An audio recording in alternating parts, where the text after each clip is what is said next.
Halo semuanya, gue Zafir sebagai host Gini Bang. Saya Fadil. Dan di sini kami mau ngebahas ini channel apaan sih, platform apaan sih, terus kenapa lagi namanya Gini Bang. Gimana nih dari Bang Fadil? Oke, ya pada dasarnya Gini Bang ini nih berangkat dari obrolan sehari-hari ya, obrolan sehari-hari di kantor, di waktu luang tentunya. Dan kita itu sering diskusi yang agak serius terkait growth, knowledge, keuangan, terus gimana berkarir lebih oke ke depannya. Yang pada akhirnya kita juga sering menemukan framework atau kerangka berpikir yang oke banget, tapi jarang kita eksekusi, artinya diimplementasikan dan seterusnya.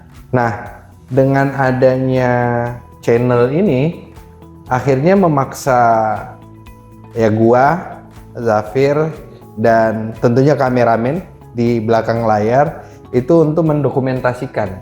Betul. Jadi selain juga apa yang kita dokumentasikan ini mudah-mudahan bermanfaat buat orang yang melihat, dan juga kita untuk kita sendiri juga bermanfaat. Itu mungkin. Iya. Jadi memang buat teman-teman di sini kami juga di sini sebenarnya mau share dari yang awalnya mungkin hanya obrolan sehari-hari, tapi karena akhirnya kita coba dalemin jadi lebih diulik karena emang objektifnya mau di-share. Karena emang yang kita tahu kan sekarang ini tuh fokus spend orang tuh makin kecil nih. Jadi ada banyak banget mungkin di YouTube tuh podcast yang 1,5 jam yang isinya daging semua, bahasa zaman sekarang tuh podcast Pegita Wirjawan, podcast Chronicle dan lain-lain yang sebenarnya panjang bagus, tapi karena terlalu ribet mungkin untuk orang fokus spend-nya tadi tuh udah mulai pendek. Nah, kita coba simplifikasi nih dengan memakai bahasa sehari-hari. Itu sebenarnya objektif utamanya, kita pengen ada platform ini nih, dan ini salah satu video pertama dari Gini Bang yang kita mau coba jelasin semua apa sih objektif dan nanti apa yang akan didapat dengan teman-teman nih dari Gini Bang. Salah satu konsep yang sangat menarik sebenarnya kenapa menjadi landasan kita itu adalah konsep simplified to amplified. Apa sih simplified to amplified? Simpelnya sih ya kita cuma hal-hal simple tuh justru lebih mudah diterima tuh. Jadi daripada hal kompleks, sebuah konsep kompleks ya kan, kita mau coba bikin itu jadi sesuatu yang mudah dimengerti agar lebih banyak orang yang bisa tangkap. Dari Bang Wadil gimana nih Bang kira-kira? Ya, setuju. Mungkin gua menambahkan sedikit terkait tadi simplified to amplified itu. Karena gue juga merasakan hal yang sama. Jadi pada dasarnya konten yang bagus, berkualitas, sesuai kebutuhan kita tuh udah banyak banget di internet.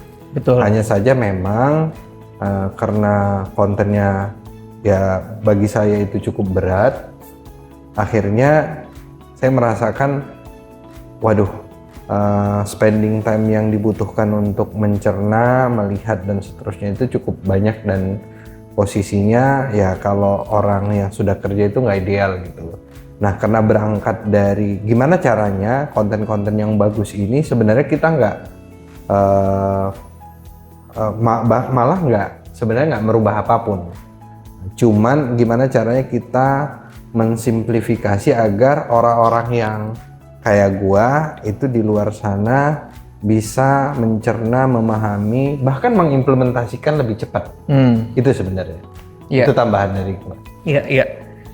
Karena memang sebenarnya tuh kayak ada contoh, misal kalau kita bahas dalam konteks zaman sekarang kan bahkan di dunia marketing tuh kita harus ada satu key value message tuh yang mau di-share. Jadi dibandingkan mungkin dari suatu produk atau suatu iklan tuh dia punya banyak hal yang harusnya bisa disampaikan, tapi pasti mereka ada satu hal yang disimplifikasi. Baik itu mungkin dia harus pakai jargon sehari-hari, nggak harus pakai dengan konteks bahasa Indonesia yang baik dan benar, tapi pada objektifnya tadi tuh karena simple akhirnya orang-orang lebih gampang ngerti dan akhirnya konsep itu lebih banyak diterima. Misal kayak contoh zaman dulu tuh waktu zaman COVID kan sebenarnya step by stepnya orang berjaga kesehatan tuh banyak tuh, tapi dibikin semudah mungkin. Pesannya adalah dengan untuk cuci tangan dulu tuh sebelum beraktivitas, setiap habis megang sesuatu cuci tangan dan lain-lain. Jadi akhirnya ya itu lebih mudah dimengerti untuk 200 juta orang Indonesia misalnya sebagai contoh pada saat itu. Atau misal kayak keuangan tuh orang banyak banget mungkin secara konsep harusnya nabung tuh dengan A menyesuaikan persentase B, C, D.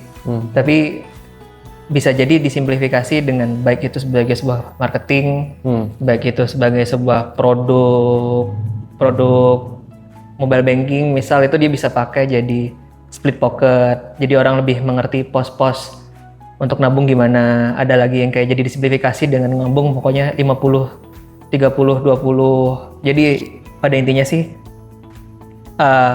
konsep-konsep yang disederhanakan tuh ya pada akhirnya bisa bikin orang lebih dampaknya lebih luas, ya kan? Gua coba menambahkan sedikit nih, yang tadi sempat udah lu jelasin Fir. Gua bawa ke konteks yang lebih sederhana. Sesuatu yang kompleks, yang ribet, bisa disederhanakan itu sebenarnya cukup sulit gitu.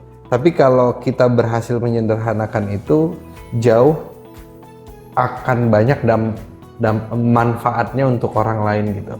Ya biasa hal-hal yang ya ini kan kita berangkat untuk menyederhanakan, bukan menyederhanakan ya, bahasa lebih tepatnya apa ya, mensimplifikasi ya. Menyederhanakan penjelasannya, atau bahkan kita sekarang menggunakan ChatGPT itu kita minta dia coba sederhanakan. Ini contoh salah satu yang gua kebetulan beberapa hari terakhir gue coba gini, gue nanya tentang SBN di ChatGPT, dia jelasin tuh, tapi masih menggunakan bahasa yang untuk orang yang paham keuangan. And then gue bilang sama si ChatGPT ini, tolong dong sederhanain untuk gue yang nggak terlalu paham tentang SBN ini apa. Terus dia sederhanain tuh. And then gue minta lagi, coba lu sederhanain untuk orang yang benar-benar nggak tahu apa itu SBN. Dan akhirnya gue mendapatkan penjelasan yang sangat masuk apa ya, bukan masuk akal bahasanya, tapi lebih ke paling mudah dimengerti, ya, gampang, mudah, dan menurut gue pribadi siapapun yang baca penjelasan terkait SBN itu insya Allah mengerti. Kira-kira begitu. I see. Iya, sepakat. Karena kayak kalau gue inget banget tuh dulu waktu beberapa waktu lalu sempat ada yang rame demo dan lain-lain tuh di sosial media tuh, banyak yang orang bilang jelasin dong pakai bahasa bayi, bayi itu kan sebenarnya kata lain dalam penyederhanaan sesuatu kan. Jadi supaya semua orang tuh bisa paham, bahkan hal yang serumit mungkin dalam konteks hukum semua orang awam tuh bisa paham dalam konteks-konteks hal-hal seperti itu. Bahkan gue pernah dengar tuh mungkin ketika kita mau nulis jurnal pun di dalam konteks akademis, reviewernya itu pun kadang memang itu harus bisa dibaca oleh semua kalangan. Jadi ketika jurnal itu terbit dan orang-orang yang mungkin enggak di bidang itu bisa paham, maka itu bisa dikatakan justru jurnal itu bagus. Dapat paper itu bagus. Jadi ya memang justru dengan kita fokus ini bisa dideliver dan bisa diterima oleh banyak orang, itu tuh justru jadi salah satu parameter yang baik. Dan itu jadi pintu pembuka, mungkin setelah itu baru masuk pendalaman ke hal-hal yang lebih detail, hal-hal yang lebih fokus lagi tuh. Jadi bukanya dengan yang simple, ada ketertarikan, ada minat, ada pemahaman, awareness, baru tuh masuk ke detailnya lagi. I see. Gitu. Ya menurut gue cukup sih terkait apa sih ini gini bang, gimana konsepnya udah dijelasin sama Zafir tadi. And then apa nih Fir? Yes, jadi ini episode pertama atau pilot episode kami. Next kita akan lebih banyak ngebahas juga dengan ada narasumber-narasumber. Itu fokusnya ada di bidang keuangan, teknologi, baik itu yang daily atau mungkin yang advanced teknologi yang lagi tren sekarang, AI, data, dan lain-lain. Juga kita juga akan bahas tentang growth nih. Jadi baik itu perkembangan karir, kehidupan, dengan yang pasti dengan caranya gini bang nih, kita coba sederhanakan semua kalimat-kalimat dan pembahasan-pembahasan itu dengan narasumber-narasumber yang paling pas nih. Ya. Kita coba mengundang narasumber yang memang ahli di bidang itu ya. Pasti, yang udah punya pengalaman lah menjalaninnya. Dan pastinya kita juga sembari belajar pada saat diskusi atau berbincang-bincang sama ngobrol-ngobrol sama narsumnya ya. Yes. Oke. Oke. Kita cukup sampai sini. Sampai jumpa lagi. Terima kasih. Thank you all.